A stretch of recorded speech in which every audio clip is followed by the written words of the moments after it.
when a candidate says they want to carpet bomb ISIS into oblivion, would that be possible? No, and it would be immoral, and it would be unworthy of a republic like ourselves. And Secretary Gates is absolutely right. Remember, I began by saying these are hard issues. It's infinitely gray. And now, in the debates, very often we turn them into bumper stickers. We had that Donald Trump saying he'd waterboard.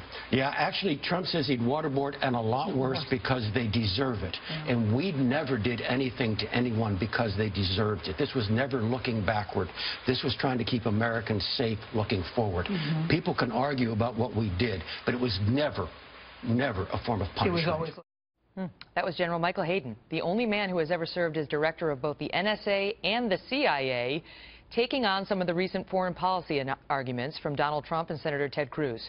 Joining me now, General Michael Hayden, who is out with a new book called Playing to the Edge: American Intelligence in the Age of Terror. General, great to see you. Great seeing you, Megan. Unbelievable story, and it's what an opportunity for the American people to hear it directly from you. So you don't believe in carpet bombing. As for the torture and the waterboarding, which Trump says we should bring back, what say you as the guy who was at the CIA when we were doing that? Well, I mean, on a very practical, candid basis, Megan, I don't know that we could convince any CIA officer to do it. I famously said a few weeks ago that if a new president, a future president, wants to waterboard somebody, he better bring his own bucket.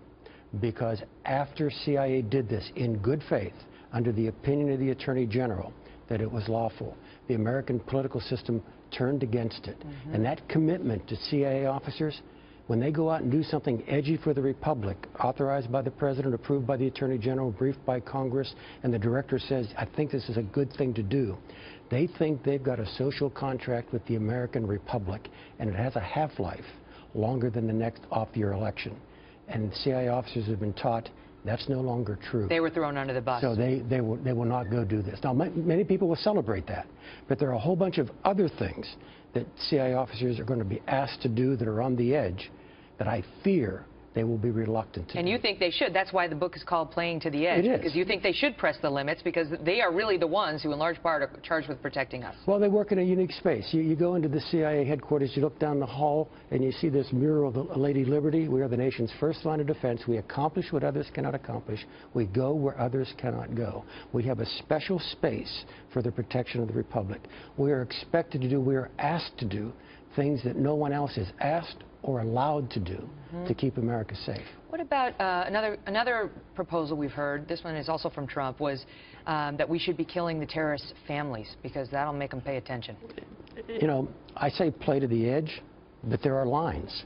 Okay, there are lines beyond which our nation should not go. All right, that's unethical, that's immoral, that violates all the laws of armed conflict, and frankly, it's not even a winning hand if you jump over the moral restraints. All you've done there is to animate your enemy by your barbaric action. What about some of the candidates in this race, Ted Cruz and others, Rand Paul, no longer in, but proposed getting rid of this NSA surveillance program that you favored and implemented, and replacing it with something that Cruz argues now is actually more robust, that gives them more access to more phone records. Is that true in your view? It's a mixed bag, and it's a complicated picture, all right? But what now, the system we now have based upon the USA Freedom Act is NSA no longer gets to keep the data. Right, the phone companies keep it. Right, but it actually gets access to a bit more data. So you like it? You like the replacement? No, that's a plus, all right? But let me give you my candid assessment, and this is Kentucky windage, all right? It's a broad assessment.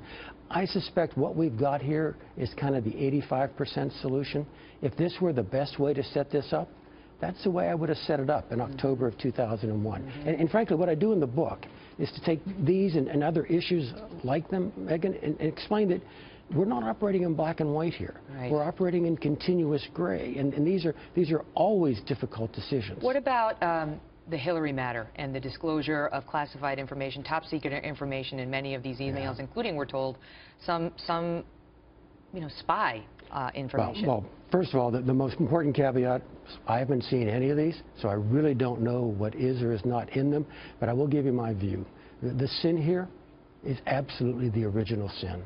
Once you set it up this way, this can't go to a happy place. The private server? The private server. I mean, what's going to happen is people, they don't have to be ignorant or stupid or immoral or unethical, just in the press of business. They're going to put things into that system that are now going to end up in this unprotected server.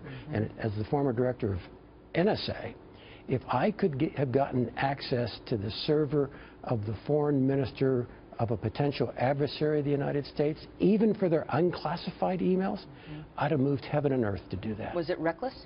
It was really imprudent, and I really don't know why the permanent government, the folks at state, would actually not have gone into the secretary and said, ma'am, you just can't do it this way. General Michael Hayden, looking forward to reading the entire thing. Again, I want to get it, Playing to the Edge, American Intelligence in the Age of Terror. It is out tomorrow. Check it out. Great to see you, sir. Thank you. Thank you for your service. Thank you.